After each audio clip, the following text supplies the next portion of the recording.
Passion, business, loisirs. Mégasil Hyper Lubrifiant vous présente Grand Tourisme.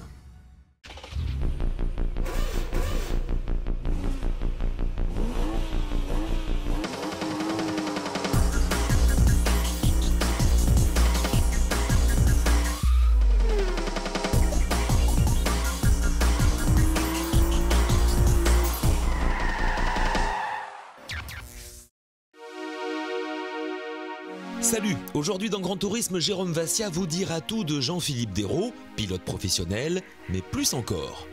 Côté actu, la Mercedes classe E s'approche de la voiture intelligente. Côté sport, championnat de France des rallyes avec le 68e rallye Lyon-Charbonnières-Rhône. En attendant plus une seconde à perdre, bienvenue, contact, c'est parti!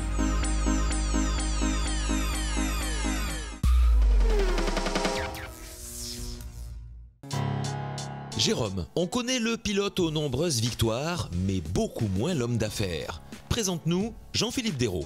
Aujourd'hui dans Grand Tourisme, je vous propose de découvrir l'univers Midjet et le QG de Jean-Philippe Dérault, son fondateur, pilote certes, mais aussi visionnaire avec de multiples activités. Je vous propose de découvrir les coulisses en toute simplicité avec lui. C'est parti.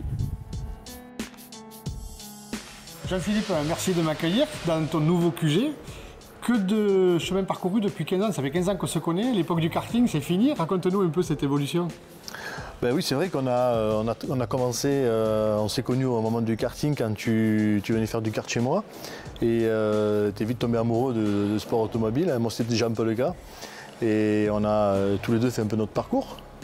Et puis maintenant, tu vois, la Midjet, ça fait maintenant 10 ans qu'elle a démarré. Et 10 ans déjà. 10 ans déjà, et puis beaucoup de voitures, beaucoup d'évolutions avec la 1300. Donc 1300, ok. Ensuite la 2 litres avec 230 chevaux, 800 kg. Ok. La Super Tourisme qui est arrivée il y a 2 ans, qui a pas mal de succès. Je n'ai pas essayé encore celle-là, Jean-Philippe. Ouais. Et un simulateur, on fait des simulateurs de pilotage également. Fait beaucoup d'activités, tout ça, bien débordé je suppose. Ah ça oui. Hein. Et puis toujours l'activité de pilote. Alors comment ne pas tomber sous le charme avec la Mini?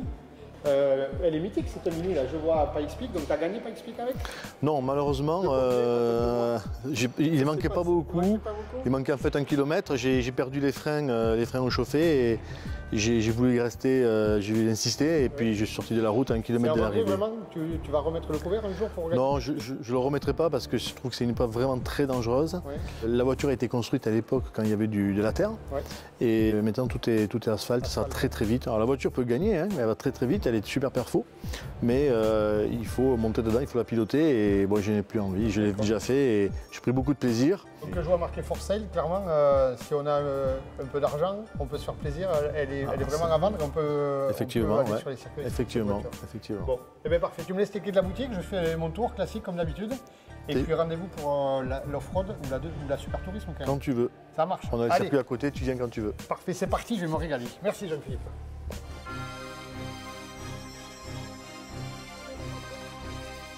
Une première info importante, l'univers Midjet, que vous soyez côté façade ou dans les coulisses, c'est toujours super bien rangé, c'est toujours super propre, avec du matériel ultra moderne, comme ici, on est dans l'atelier, on entend les mécanos travailler.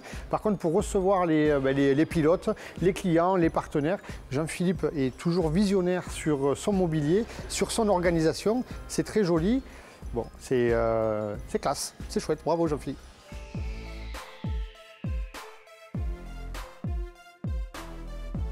Une vraie caverne d'Ali Baba, des jouets grandeur nature de partout, comme ici, c'est 2 Super Tourisme. Alors vous pouvez voir les détails vraiment très spécifiques avec des diffuseurs, des lames en carbone, c'est très agressif. Celle-ci a été pilotée par Anthony Beltoise au Coupe de Pâques à Nogaro. Vraiment 2 superbes outils et puis des autos, rapport qualité-prix imbattable, 70 000 € à peu près. C'est beaucoup d'argent, mais pour une voiture de ce niveau de performance, c'est vraiment pas si cher que ça.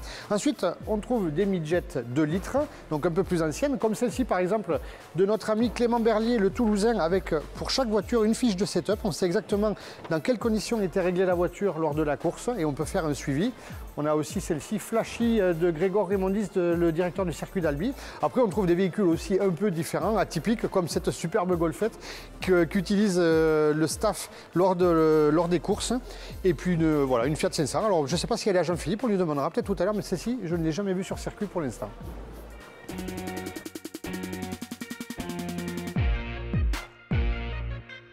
j'ai dégoté un jouet un peu spécial. Je vous explique. Il s'agit d'une midget, sauf qu'elle n'a pas de porte.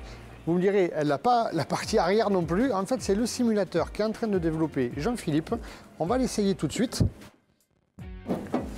Et je me retrouve au volant de la fameuse Mini dont on a parlé tout à l'heure sur le tracé du festival d'Albi qui aura lieu au mois de juillet.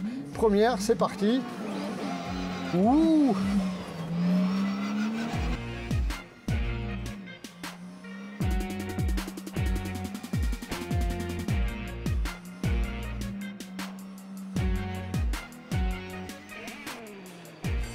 Entre les courses, les voitures sont mises sur chandelle ici sur leur poste de travail pour un entretien régulier et courant surtout entre les courses. Alors à l'intérieur, celle-ci n'a plus de siège, ça nous permet de voir un peu plus tranquillement comment c'est fichu. Avec cet arceau tubulaire, on appelle ça la cage, on voit des renforts un peu partout. L'arbre de transmission, le levier de boîte séquentielle, le volant avec les fameuses palettes au volant. Je monte les vitesses et je les descends et ensuite on le met bien sûr sur le moyeu, du carbone un peu partout, de l'aluminium. Franchement, c'est super bien fini. C'est une vraie bombe, cette voiture.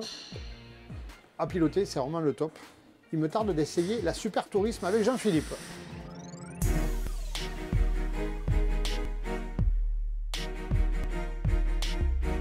Pour la technique, je vais avoir besoin d'un coup de main avec Paul, parce que moi, j'y connais pas grand-chose. Paul, explique-moi ce moteur, qu'est-ce que c'est? C'est un 3,5 litres Nissan V6. Ok, préparé? D'origine, entièrement d'origine. Donc on dit stock dans le jargon de série, c'est ça? Oui, de stock.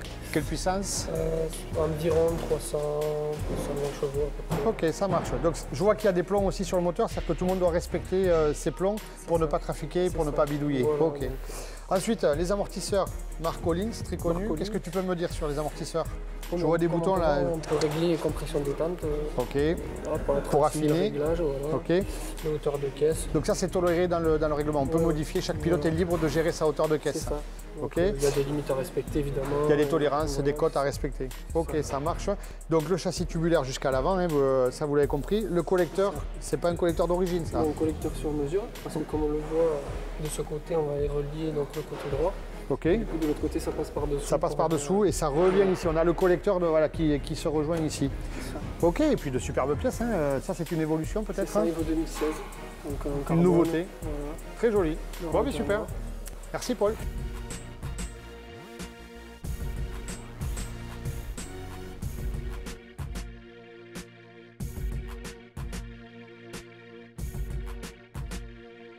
Je vous laisse pour la suite de Grand Tourisme et quant à moi, je continue les négociations avec Jean-Philippe Desraux, mais ça va aboutir. Je pense que je vais bientôt pouvoir prendre le volant de la Mini Pikes Peak.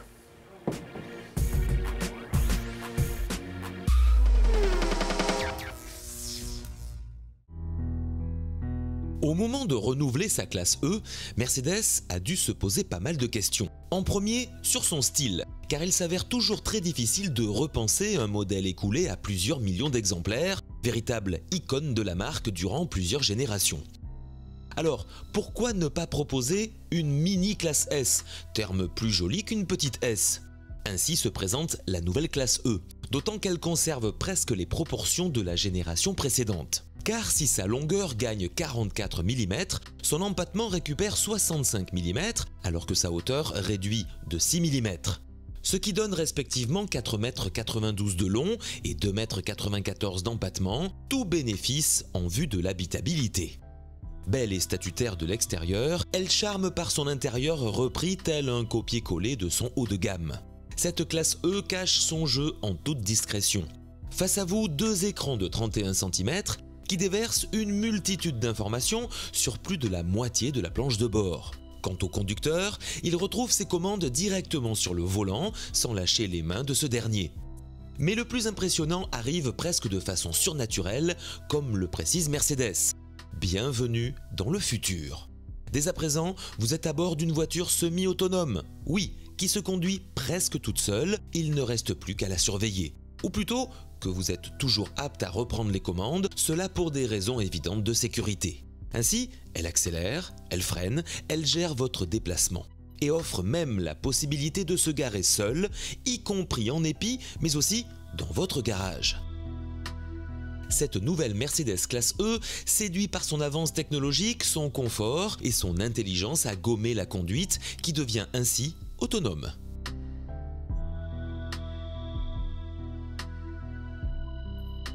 Nous sommes déjà demain avec cette 10e génération, il va falloir s'y habituer.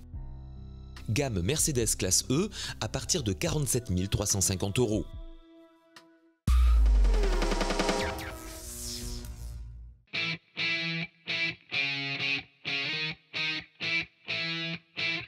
Deuxième manche du championnat de France des rallyes 2016, le rallye Lyon-Charbonnières-Rhône fête sa 68e édition. Tout au long des 212 km de spécial, il traverse une trentaine de communes, mais pas Lyon.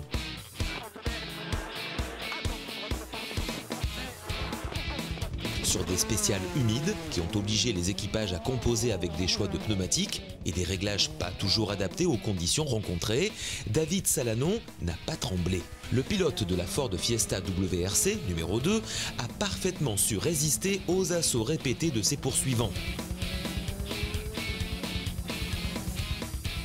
Tandis que Brunson tente le pari de monter des pneumatiques super tendres, hélas, les routes s'assèchent et le vainqueur du Touquet ne parvient pas à combler l'écart. Pire encore, il est relégué au 3e rang final, victime d'une crevaison dans la dernière spéciale. Au pied du podium, en attente, une autre Skoda Fabia R5, celle du team FJ Elf. Inattendu à cette place grâce à la dextérité de Pierre Rocher, son pilote qui gagne de ce fait le trophée Michelin. À la 5e place, pointe son nez Pascal Trojani du team 2C Yako sur la Citroën C4 WRC, suivi de Frédéric Reynal au volant de la Ford Fiesta R5 en 6. Au volant de la Skoda Fabia R5 numéro 5, qu'il continue de découvrir et parfaitement réglé en fin de rallye, Sylvain Michel réalise la bonne opération du week-end. En effet, cette 2e place lui permet d'accentuer son avance au championnat. David Salanon empoche une 3e victoire en terre lyonnaise après 2 succès acquis en 2007 et 2014. Ainsi, au classement du championnat pilote, Sylvain Michel, 75 points, devance de 11 points David Salanon avec 64 points. Eric Brunson est 3e avec 60 points. Salut et à la semaine prochaine.